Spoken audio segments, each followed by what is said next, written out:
जय माता दी everyone, welcome back to my channel Shweta Rajput versatile.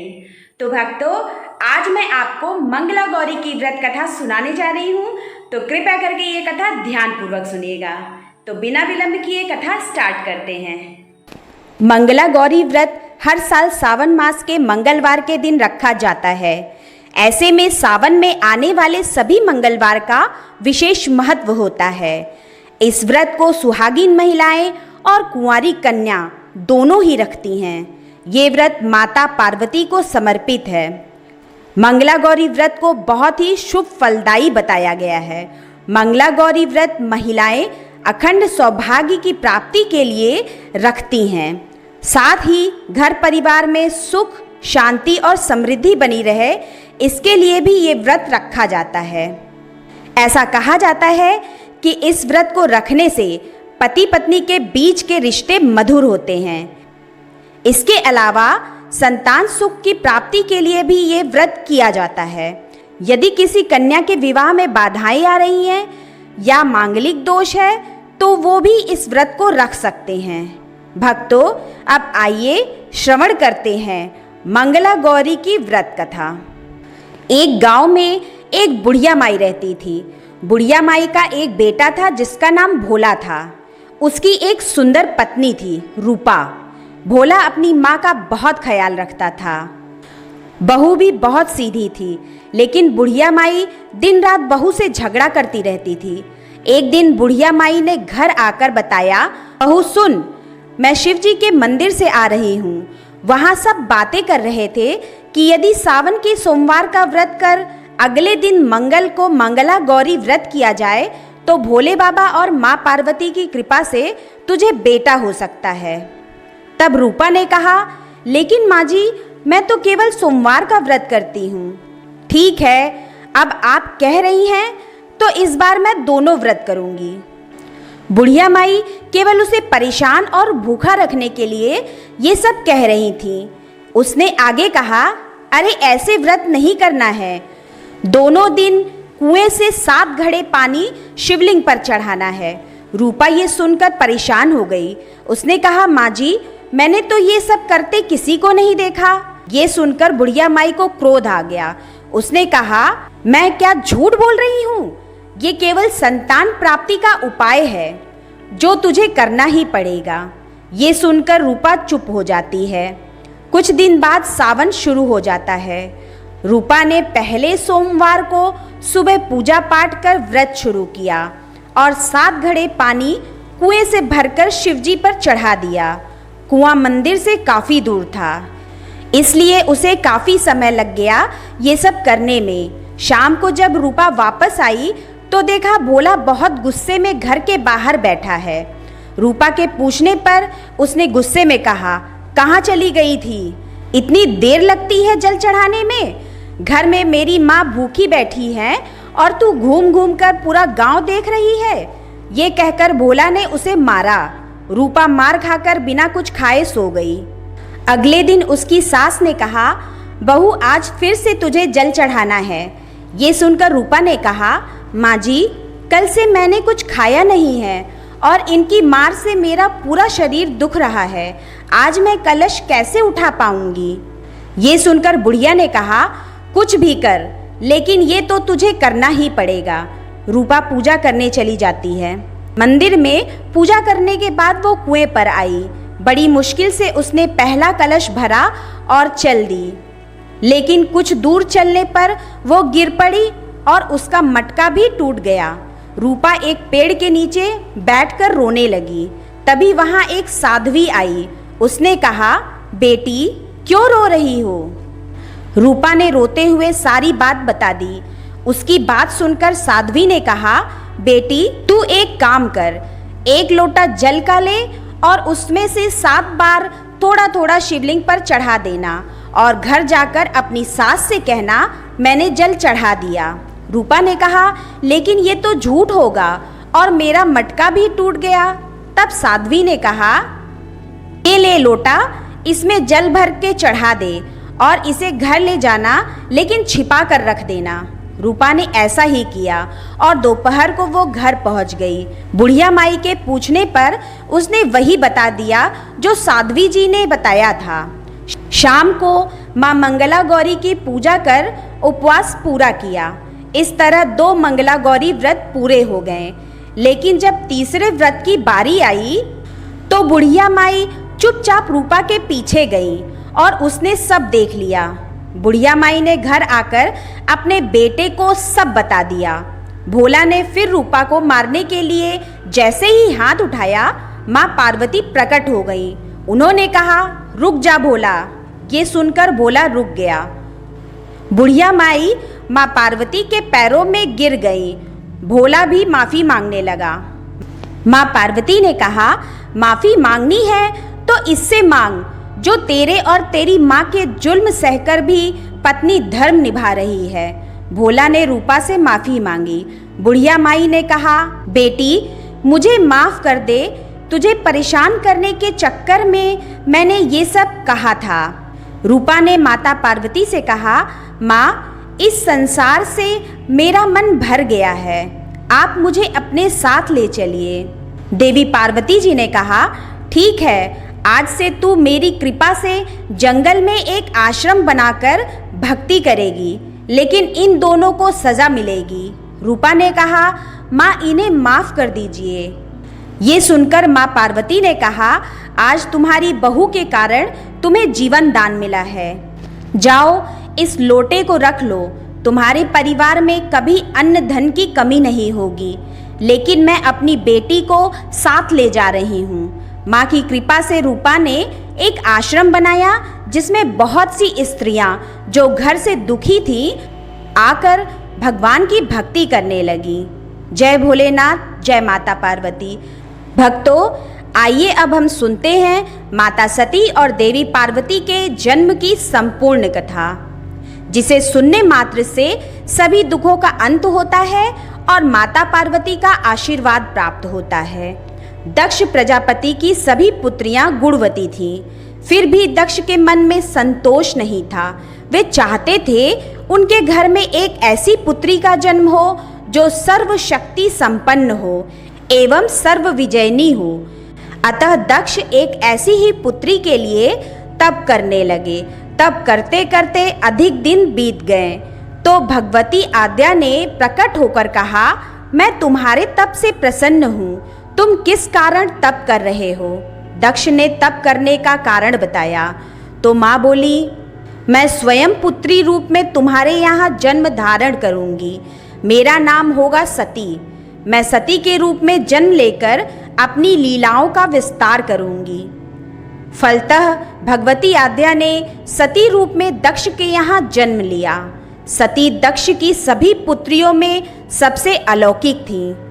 सती ने बाल्यावस्था में ही कई ऐसे अलौकिक आश्चर्यचकित करने वाले कार्य कर दिखाए थे जिन्हें देखकर स्वयं दक्ष को भी विस्मय होता था। जब सती विवाह योग्य हो गई तो दक्ष को उनके लिए वर की चिंता होने लगी। उन्होंने ब्रह्मा जी से इस विषय में परामर्श किया।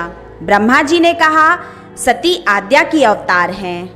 आद्या आदि शक्ति और शिव आदि पुरुष हैं। अतः सती के विवाह के लिए शिव ही योग्य और उचित वर हैं। दक्ष ने ब्रह्मा जी की बात मानकर सती का विवाह भगवान शिव के साथ कर दिया। सती कैलाश में जाकर भगवान शिव के साथ रहने लगी। भगवान शिव दक्ष के दामाद थे, किंतु किसी वजह से दक्ष के हृदय में भगवान शिव के प्रति बैर और विरोध भाव पैदा हो गया। एक बार देवलोक में ब्रह्मा ने धर्म के निरूपण के लिए एक सभा का आयोजन किया था। सभी बड़े बड़े देवता सभा में एकत्रित हुए। भगवान शिव भी इस सभा में बैठे थे। सभा मंडल में दक्ष का आगमन हुआ। दक्ष के आगमन पर सभी देवता उठकर खड़े हो गए, पर भगवान शिव खड़े नहीं हुए। उन्होंने दक्ष को प्रणाम भी नहीं किया। फलतः दक्ष ने अपमान का अनुभव किया। केवल यही नहीं, उनके हृदय में भगवान शिव के प्रति ईर्ष्या की आग जल उठी। वे उनसे बदला लेने के लिए समय और अवसर की प्रतीक्षा करने लगे। एक बार देवी सती और भगवान शिव कैलाश पर्वत पर बैठे हुए परस्पर वार्तालाप कर रहे थे। उसी समय आकाश मार्ग से कई विमान कनखल की ओर जाते हुए दिखाई पड़े। सती ने उन विमानों को देखकर भगवान शिव से पूछा, प्रभु, ये सभी विमान किसके हैं और कहाँ जा रहे हैं? भगवान शंकर ने उत्तर दिया, आपके पिता ने बड़े यज्ञ का आयोजन किया है। समस्त देवता और देवांगनाएं इन विमानों में बैठकर उसी यज्ञ में सम्मिलित होने के लिए जा रहे हैं। इस पर सती ने दूसरा प्रश्न किया, क्या मेरे पिता ने आपको यज्ञ में सम्मिलित होने के लिए नहीं बुलाया? भगवान शंकर ने उत्तर दिया, आपके पिता मुझसे बैर रखते हैं, फिर वे मुझे क्यों बुलाएंगे? देवी सती मन ही मन सोचने लगी, फिर बोली, यज्ञ के इस अवसर पर अवश्य मेरी सभी बहनें आएंगी। उनसे मिले हुए बहुत दिन हो गए हैं। यदि आपकी अनुमति हो तो मैं भी अपने पिता के घर जाना चाहती हूँ। यज्ञ में सम्मिलित हो लूँगी और बहनों से भी मिलने का सुअवसर मिलेगा। भगवान शिव ने उत्तर दिया, इस समय वहाँ आपका जाना उचित नहीं होगा। आपके पिता मुझसे बैर रखते हैं, हो सकता है वे आपका भी अपमान करें। बिना बुलाए किसी के घर जाना उचित नहीं होता है। इस पर देवी सती ने प्रश्न किया, ऐसा क्यों? भगवान शिव ने उत्तर दिया, विवाहिता लड़की को बिना बुलाए पिता के घर नहीं जाना चाहिए, क्योंकि विवाह हो जाने पर लड़की अपने पति की हो जाती है। पिता के घर से उसका संबंध टूट जाता है। लेकिन सती पीहर जाने के लिए हठ करती रहीं, अपनी बात बार बार दोहराती रहीं। उनकी इच्छा देखकर भगवान शिव ने पीहर जाने की अनुमति दे दी। उनके साथ अपना एक गढ़ भी भगवान शिव ने भेज दिया। उस गढ़ का नाम वीरभद्र था। सती वीरभद्र के साथ अपने पिता के घर आई। घर में सती से किसी ने भी प्रेम पूर्वक वार्तालाप नहीं किया। दक्ष ने उन्हें देखकर कहा, तुम क्या यहाँ मेरा अपमान कराने आई हो? अपनी बहनों को तो देखो, वे किस प्रकार भांति भांति के अलंकारों और सुंदर वस्त्रों से सुसज्जित हैं। तुम्हारे शरीर पर मात्र बाघंबर है। तुम्हारा पति शमशान वासी और भूतों का नायक है। वो तुम्हें बाघंबर छोड़कर और पहना ही क्या सकता है? दक्ष के कथन से देवी सती के हृदय में पश्चाताप का सागर उमड़ पड़ा। वे सोचने लगी, उन्होंने यहाँ आकर अच्छा नहीं किया। भगवान ठीक ही कह रहे थे, बिना बुलाए पिता के घर भी नहीं जाना चाहिए। पर अब क्या हो सकता है? अब तो आ ही गई हूँ। पिता के कटु और अपमानजनक शब्द सुनकर भी सती मौन रही। वे उस यज्ञ मंडल में गई जहाँ सभी देवता और ऋषि मुनि बैठे हुए थे तथा यज्ञ कुंड में धूं धूं करती जलती हुई अग्नि में आहुतियाँ डाली जा रही थी। देवी सती ने यज्ञ मंडप में सभी देवताओं के तो भाग देखे, किंतु भगवान शिव का भाग नहीं देखा। वे भगवान शिव का भाग न देखकर अपने पिता से बोली, पितृश्रेष्ठ, यज्ञ में तो सबके भाग दिखाई पड़ रहे हैं, किंतु कैलाशपति का भाग नहीं है। आपने उनका भाग क्यों नहीं रखा? दक्ष ने गर्व से उत्तर दिया, मैं तुम्हारे पति शिव को देवता नहीं समझता। वो तो भूतों का स्वामी, नग्न रहने वाला और हड्डियों की माला धारण करने वाला है। वो देवताओं की पंक्ति में बैठने योग्य नहीं है। उसे कौन भाग देगा? देवी सती के नेत्र लाल हो उठे। उनका मुखमंडल प्रलय के सूर्य की भांति तेजोदीप्त हो उठा। उन्होंने पीड़ा से तिलमिलाते हुए कहा, मैं इन शब्दों को कैसे सुन रही हूँ? मुझे धिक्कार है। देवताओं, तुम्हें भी धिक्कार है। तुम भी उन कैलाशपति के लिए इन शब्दों को कैसे सुन रहे हो, जो मंगल के प्रतीक हैं और जो क्षण मात्र में संपूर्ण सृष्टि को नष्ट करने की शक्ति रखते हैं। वे मेरे स्वामी हैं। नारी के लिए उसका पति ही स्वर्ग होता है।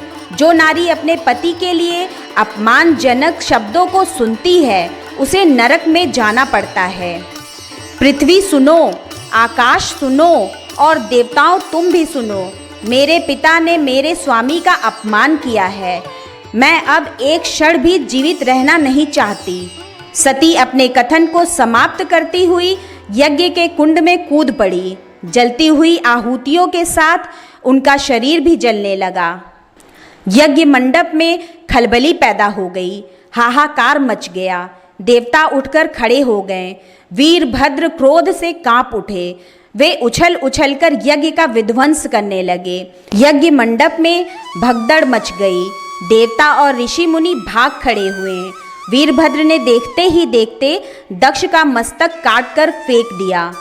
समाचार भगवान शिव के कानों में भी पड़ा।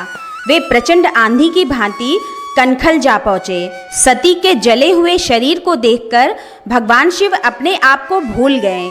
सती के प्रेम और उनकी भक्ति ने भगवान शंकर के मन को व्याकुल कर दिया। उन शंकर के मन को व्याकुल कर दिया जिन्होंने काम पर भी विजय प्राप्त की थी और जो सारी सृष्टि को नष्ट करने की क्षमता रखते हैं। वे सती के प्रेम में खो गए, बेसुध हो गए। भगवान शिव ने उन्मत्त की भांति सती के जले हुए शरीर को कंधे पर रख लिया। वे सभी दिशाओं में भ्रमण करने लगे। शिव और सती के इस अलौकिक प्रेम को देखकर पृथ्वी रुक गई, हवा रुक गई, जल का प्रवाह ठहर गया और रुक गई देवताओं की सांसें। सृष्टि व्याकुल हो उठी। सृष्टि के प्राणी पुकारने लगे, त्राहिमाम त्राहिमाम। भयानक संकट उपस्थित देखकर सृष्टि के पालक भगवान विष्णु आगे बढ़े। वे भगवान शिव की बेसुधी में अपने चक्र से देवी सती के एक एक अंग को काट काट कर गिराने लगे। धरती पर 51 स्थानों में सती के अंग कट कट कर गिरे। जब सती के सारे अंग कट कर गिर गए तो भगवान शिव पुनः अपने आप में आए। जब वे अपने आप में आए तो पुनः सृष्टि के सारे कार्य चलने लगे। धरती पर जिन 51 स्थानों में देवी सती के अंग कट कट कर गिरे थे, वे ही स्थान आज शक्तिपीठ माने जाते हैं। आज भी उन स्थानों में देवी सती का पूजन होता है, उपासना होती है। धन्य था भगवान शिव और देवी सती का प्रेम। शिव और सती के प्रेम ने उन्हें अमर और वंदनीय बना दिया। बाद में सती के विरह में शंकर जी की दयनीय दशा हो गई। वे हर पल सती का ही ध्यान करते रहते और उन्हीं की चर्चा में व्यस्त रहते। उधर देवी सती ने भी शरीर का त्याग करते समय संकल्प किया था कि मैं राजा हिमालय के यहाँ जन्म लेकर शिव जी की अर्धांगिनी बनूं। अब जगदम्बा का संकल्प व्यर्थ कैसे हो सकता था। वे उचित समय पर राजा हिमालय की पत्नी मेनका के गर्भ में प्रविष्ट होकर उनकी कोख में से प्रकट हुई। पर्वतराज की पुत्री होने के कारण वे पार्वती कहलाईं। जब पार्वती बड़ी होकर सयानी हुई तो उनके माता पिता को अच्छा वर तलाश करने की चिंता सताने लगी। एक दिन अचानक देवर्षि नारद राजा हिमालय के महल में आ पहुँचे और पार्वती को देखकर कहने लगे कि इसका विवाह शंकर जी के साथ होना चाहिए और वे ही सभी दृष्टि से इसके योग्य हैं। पार्वती के माता पिता के आनंद का ये जानकर ठिकाना न रहा कि साक्षात जगत माता सती ही उनके यहाँ प्रकट हुई हैं। वे मन ही मन भाग्य को सराहने लगे। एक दिन अचानक भगवान शंकर सती के विरह में घूमते घूमते उसी प्रदेश में जा पहुँचे और पास ही के स्थान गंगावतरण में तपस्या करने लगे। जब हिमालय को इसकी जानकारी मिली तो वे पार्वती को लेकर शिवजी के पास आए। वहां राजा ने शिवजी से विनम्रता पूर्वक अपनी पुत्री को सेवा में ग्रहण करने की प्रार्थना की। शिवजी ने पहले तो आनाकानी की, किंतु पार्वती की भक्ति देखकर वे उनका आग्रह टाल न सके। शिवजी से अनुमति मिलने के बाद तो पार्वती प्रतिदिन अपनी सखियों को साथ लेकर उनकी सेवा करने लगी। पार्वती हमेशा इस बात का ध्यान रखती थीं कि शिवजी को किसी भी प्रकार का कष्ट ना हो। वे हमेशा उनके चरण धोकर चरणोदक ग्रहण करती और षोडशोपचार से पूजा करती। इसी तरह पार्वती को भगवान शंकर की सेवा करते दीर्घ समय व्यतीत हो गया। किंतु पार्वती जैसी सुंदर बाला से इस प्रकार एकांत में सेवा लेते रहने पर भी भगवान शंकर के मन में कभी विकार नहीं हुआ। वे सदा अपनी समाधि में ही निश्चल रहते। उधर देवताओं को तारक नाम का असुर बड़ा त्रास देने लगा। ये जानकर कि शिवजी के पुत्र से ही तारक की मृत्यु हो सकती है, सभी देवता शिव पार्वती का विवाह कराने की चेष्टा करने लगे। उन्होंने शिवजी को पार्वती के प्रति अनुरक्त करने के लिए कामदेव को उनके पास भेजा, किंतु पुष्पायुध का पुष्प बाण भी भगवान शंकर के मन को विक्षुब्ध न कर सका। उल्टा कामदेव उनकी क्रोधाग्नि से भस्म हो गए। इसके बाद भगवान शंकर भी वहां पर अधिक रहना अपनी तपश्चर्या के लिए अंतराय रूप समझ कैलाश की ओर चल दिए।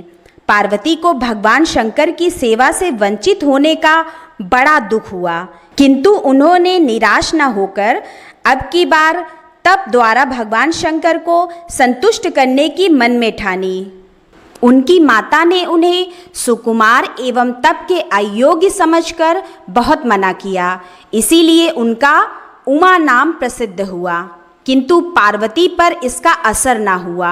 अपने संकल्प से वे तनिक भी विचलित नहीं हुई। वे भी घर से निकल उसी शिखर पर तपस्या करने लगी जहाँ भगवान शिवजी ने तपस्या की थी। तभी से लोग उस शिखर को गौरी शिखर कहने लगे। वहाँ उन्होंने पहले वर्ष फलाहार से जीवन व्यतीत किया, दूसरे वर्ष वे पर्ण अर्थात वृक्षों के पत्ते खाकर रहने लगी और फिर तो उन्होंने पर्ण का भी त्याग कर दिया और इसीलिए वे अपर्णा कहलाईं। इस प्रकार पार्वती ने 3000 वर्ष तक तपस्या की। उनकी कठोर तपस्या को देखकर ऋषि मुनि भी दंग रह गए। अंत में भगवान आशुतोष का आसन हिला।